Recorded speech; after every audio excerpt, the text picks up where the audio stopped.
அஸ்ஸலாமு அலைக்கும். இன்னைக்கு ராபியா குக்கிங்கில் என்ன செஞ்சுருக்கோம் அப்படின்னு பார்த்தீங்கன்னா, கத்திரிக்காய் முருங்கைக்காய் சேர்த்து ஒரு சாம்பார் தாங்க செஞ்சுருக்கோம். இது எல்லாருமே செய்யக்கூடியது தான். இது வந்து புதுசாக செய்கிறவங்களுக்காண்டி நான் செஞ்சுருக்கேன். இது எப்படி செய்கிறது எப்படி சொல்லிட்டு இப்போ பார்க்கலாம் வாங்க. இப்போ சாம்பார் எப்படி வைக்கிறதுன்னு பார்த்தலாம். நான் வந்து ஒரு 50 கிராம் துவரம்பருப்பு எடுத்திருக்கேன். இதை நல்லா கழுவிட்டு இந்த மாதிரி எடுத்து வச்சுருக்கேன். இப்போ இதில் வந்து முங்குற அளவு கொஞ்சமாக தண்ணி வந்து ஊற்றிக்கலாம். ஊற்றிட்டு இப்போ இதில் மீடியம் சைஸ் வெங்காயம் ஒரு வெங்காயமாக கட் பண்ணி சேர்த்துக்கிறேன். அடுத்து தக்காளி வந்து ஒரு 2 பெரிய தக்காளியை நான் சேர்த்துக்கிறேன். சின்னதாக இருந்தால் 3 தக்காளி வந்து சேர்த்துக்கோங்க.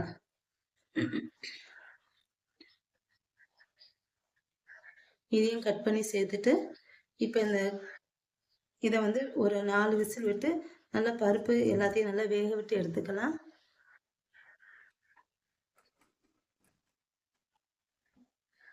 பருப்பு வந்துருச்சா பார்த்துடலாம். பாருங்க, பருப்பு நல்லா வந்துருச்சு. ரொம்ப நைஸா வந்து வெந்துடக்கூடாது. இந்த மாதிரி பாருங்க, இந்த மாதிரி வெந்திருக்கணும். இப்ப இதை நல்லா கரைச்சி விட்டுக்கணும். இந்த பருப்பை வந்து இந்த மாதிரி கரைச்சி விட்டுக்கோங்க. இப்ப இந்த சாம்பாருக்கு வந்து காய்கறி பார்த்தரலாம். நான் வந்து 3 கத்திரிக்காய் எடுத்திருக்கேன். ஒரு முருங்கைக்காய், பெரிய முருங்கைக்காய் எடுத்துருக்கேன். இதோட பீன்ஸு உருளைக்கிழங்கு கூட சேர்த்துக்கலாம். நான் வந்து கத்திரிக்காய் முருங்கைக்காய் மட்டும்தான் சேர்த்துருக்கேன். அடுத்து வந்து ஒரு கொட்டைப்பாக்கு அளவு புளி எடுத்திருக்கேன். இதை கரைச்சி வச்சுக்கணும். அடுத்து ஒரு 1/2 ஸ்பூன் இஞ்சி பூண்டு பேஸ்ட் எடுத்திருக்கேன். இப்போ இது எல்லாத்தையும் எப்படி செய்யறதுன்னு சொல்லிட்டு பார்க்கலாம். இதோட ஒரு 2 ஸ்பூன் அரைச்ச தேங்காய் வந்து ஒரு 2 ஸ்பூன் எடுத்துக்கோங்க. இப்ப பாருங்க, இது ஒரு பாத்திரம் வச்சிருக்கேன். இப்ப இதுல ஒரு குழிக்கரண்டி எண்ணெய் வந்து ஊத்திக்கிறேன்.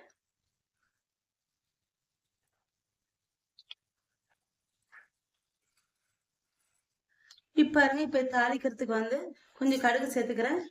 அதோடய ஒரு 1/4 ஸ்பூன் ஜீரகம் வந்து சேர்த்துக்கிறேன். சேர்த்துட்டு இது பொரியணும். இது பொரிஞ்சதுக்கு அப்புறம் இதுல கொஞ்சமா பொடியை நறுக்குன வெங்காயம் வந்து ஒரு சின்ன துண்டு சேர்த்துருக்கேன். இல்லை பொடி வெங்காயம் இருந்துச்சுன்னா ஒரு 2 வெங்காயம் பொடியை நறுக்கிட்டு சேர்த்துக்கோங்க. வெங்காயம் சேர்த்துக்கிறேன். சேர்த்துட்டு இதுல கருவேப்பிலையும் சேர்த்துக்கிறேன்.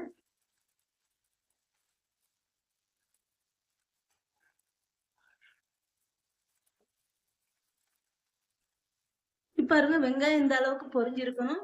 இது பொரிஞ்சதுக்கு அப்புறம் இதுல ஒரு இஞ்சி பூண்டு பேஸ்ட் எடுத்து வச்ச பாத்தீங்கன்னா அது வந்து சேர்த்துக்கிறேன்.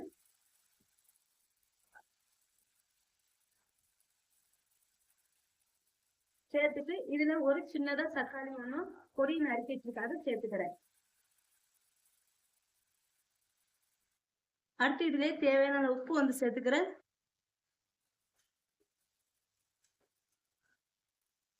இப்ப இந்த வெங்காயம் தக்காளி இஞ்சி பூண்டு பேஸ்ட் நல்லா வதங்கினதுக்கு அப்புறம் இதுல கொஞ்சமா பெருங்காயத்தூள் வந்து சேர்த்துக்கிறேன்.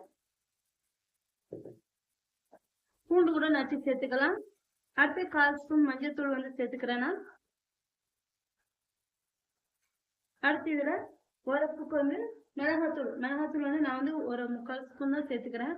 உங்களுக்கு கொஞ்சம் அதிகமா உரப்பு வேணும்னா கொஞ்சம் அதிகமா சேர்த்துக்கோங்க. இப்ப எல்லாத்தையும் நல்லா எண்ணெயில வந்து வதக்கியாச்சு. இப்ப இதுல காய்கறி வந்து நான் வந்து சேர்த்துக்கிறேன்.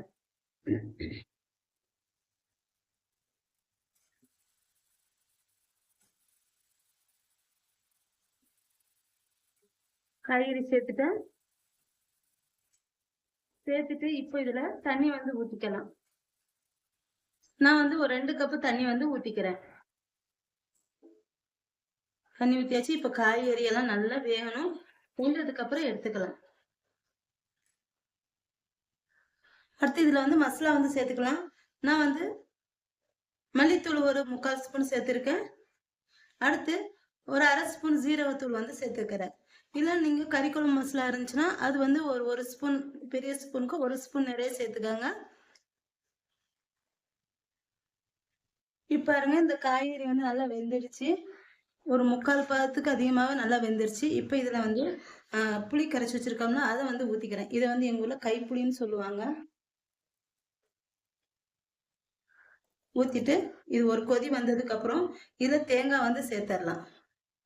பாருங்க இதான் நான் தேங்காய் ஒரு 2 ஸ்பூன் சேர்த்துருக்கேன்.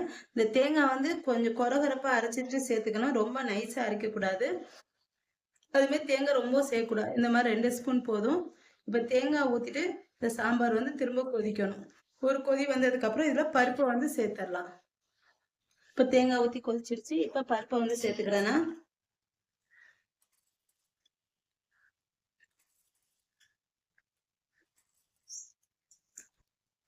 பருப்பும் சேர்த்தாச்சு. இந்த சாம்பார் வந்து பேசிக்காக வைக்கிறது தாங்க. சாம்பார் அதாவது சமையலே செய்ய தெரியாதவங்க இந்த மாதிரி சாம்பார் வைக்கலாம். ஃபர்ஸ்ட் வைக்கும்போதும் இது ரொம்ப சூப்பராக நல்லா இருக்கும். கண்டிப்பாக நல்லாவும் வரும். அதாவது 50 கிராம் துவரம் பருப்புக்கு 3 கத்திரிக்காய், 3 தக்காளி, அப்படியே ஒரு பெரிய முருங்கைக்காய். முருங்கைக்காய் சின்னதாக இருந்தால் 2 சேர்த்துக்கணும், அவ்வளோதாங்க. இது ரொம்ப நல்லா இருக்கும். கண்டிப்பாக நீங்களும் ட்ரை பண்ணி பாருங்க. அப்புறம் வந்து